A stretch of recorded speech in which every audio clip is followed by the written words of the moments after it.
हनुमान चालीसा के बारे में आप लोग जानते हैं। एक सर्वे में पता चला है कि इंडिया में सबसे ज़्यादा कोई पढ़ा जाने वाला चालीसा है तो वो है हनुमान चालीसा। जी हाँ, हर कोई पढ़ता है हनुमान चालीसा।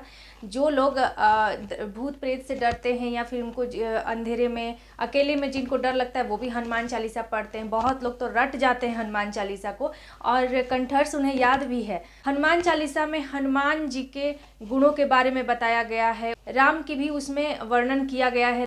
हनुमान चालीसा एक ऐसी रचना है, एक ऐसा चालीसा है, एक ऐसा ग्रंथ है जिसको पढ़ने से आपके सारे मनोरथ पूर्ण होते हैं। हम लोग बचपन से ही अपने घर में देखते आ रहे हैं, हनुमान चालीसा को सुनते आ रहे हैं, पढ़ते हुए देखते आ रहे हैं। मेरे पापा से मैंने सीखा हनुमान चालीसा बचपन में ही। उसका अर्थ मुझे नहीं पता था, लेकिन हनुमान चालीसा की वो जो चौपाइयाँ होती है उसको मैंने याद कर लिया था। और सबसे पहले याद किया था, भूत पिशाच निकट नहीं आवे, महावीर जब नाम सुनावे। बचपन में थोड़ी अशुद्धि के साथ लोग पढ़ लेते हैं, क्योंकि मतलब होता है ना, उच्चारण सही से नहीं कर पाते हैं, तुतला के बोलते। तो वो मैं बचपन से ही वो लाइन में पढ़ती आ रही हूँ और उसके बाद मैंने पूरा हनुमान चालीसा याद कर लिया। उसका अर्थ नहीं जानती थी मैं, क्योंकि बहुत छोटी थी। ऐसे ही बहुत सारे मेरे यहाँ इंडिया में, चाहे इंडिया के बाहर भी जो हिंदू हैं, जो सनातनी हैं, वो हनुमान चालीसा पढ़ते हैं, चाहे बच्चे हों बड़े हों सभी।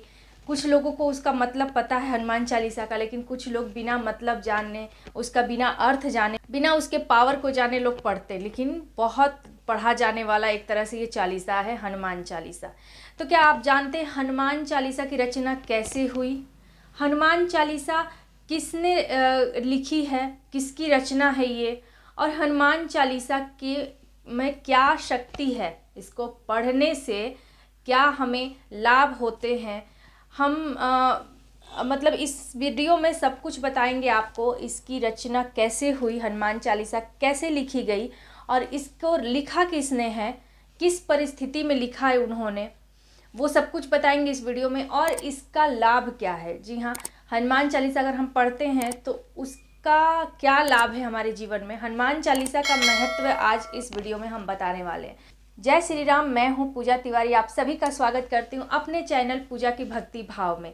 तो चलिए वीडियो में आगे बढ़ते हैं और बताते हैं आप सभी को कि हनुमान चालीसा की रचना कैसे हुई। हनुमान जी ने सबसे पहले रामायण लिखी थी, पहाड़ पे लिखी थी, अपने नाखूनों से लिखी थी। उसके बाद वाल्मीकि जी ने लिखी रामायण।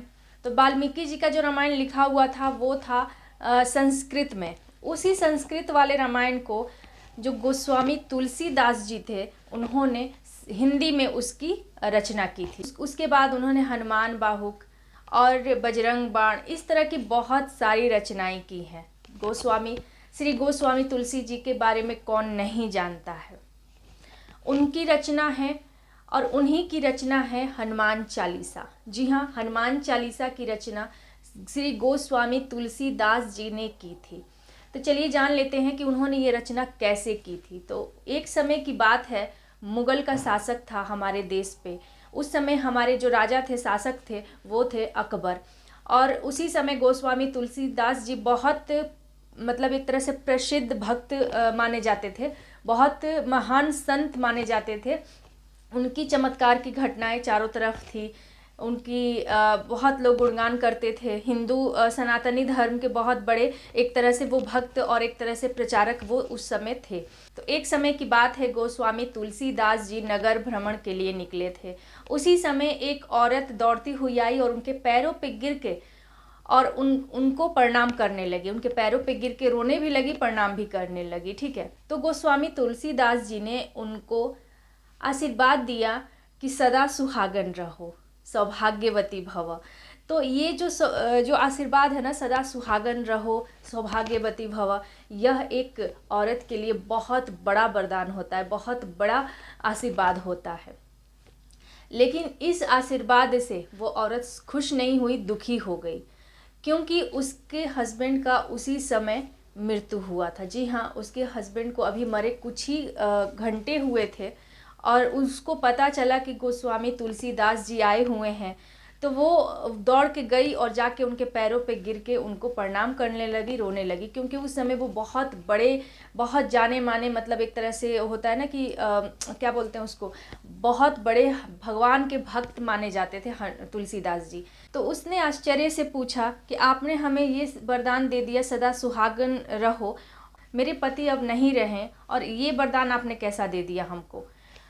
तो गोस्वामी तुलसीदास जी थे, उनका कहना था कि हे प्रभु, मैं अपने मुख से कुछ नहीं कहता, जो भी कहता हूँ वो आप कहलवाते हैं, मेरे मुख द्वारा आप ही अपनी बाणी बोलते हैं, मेरा कहा हुआ ये शब्द नहीं है कि सदा सुहागन रहो।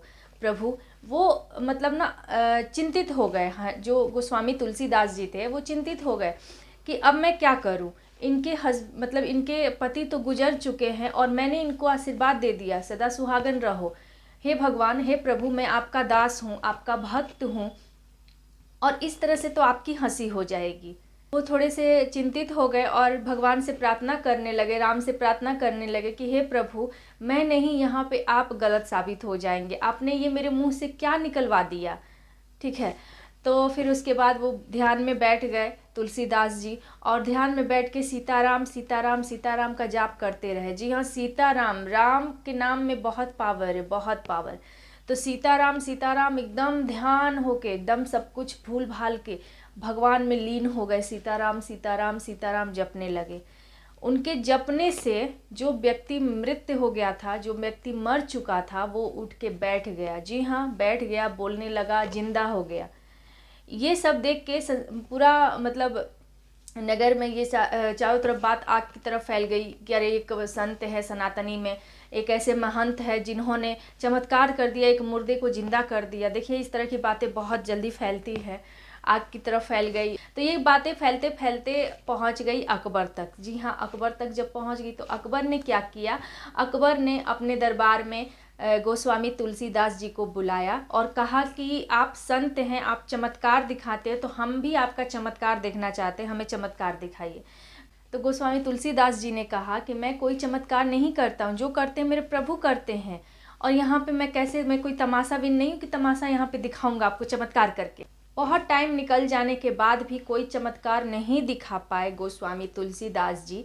अकबर क्रोधित हो गया कि अरे, इसने तो कोई चमत्कार नहीं दिखाया, कैसे नगर में सब हल्ला गुल्ला हो रहा है। तो वो क्रोधित होकर उसने आदेश दे दिया कि इस संत को कारागार में बंद कर दिया जाए। कारागार में बंद कर दिया सैनिकों ने, और कारागार में बंद होने के बाद कहा जाता है, ऐसा माना जाता है कि 40 दिन तक वो कारागार में बंद रहे और इन हनुमान चालीसा की रचना की। जी हाँ, कारागार में उन्होंने लिखी थी हनुमान चालीसा। हनुमान चालीसा जब उन्होंने पूर्ण कर दी, उसके बाद वो हनुमान चालीसा पढ़ने लगे। फिर जब उन्होंने पूरा हनुमान चालीसा पढ़ लिया, यह 7 बार पाठ कर जोई, छूट ही बंदी महासुख होई। तो ये हनुमान चालीसा की पंक्ति पढ़ते के साथ, ये चौपाई पढ़ते के साथ ही बहुत सारे बंदरों का झुंड महल की तरफ दौड़ा, महल में घुस गया, सैनिक को परेशान करने लगा। मतलब इतना आतंक कर दिया बंदरों के द्वारा, इतना आतंक हुआ उस समय।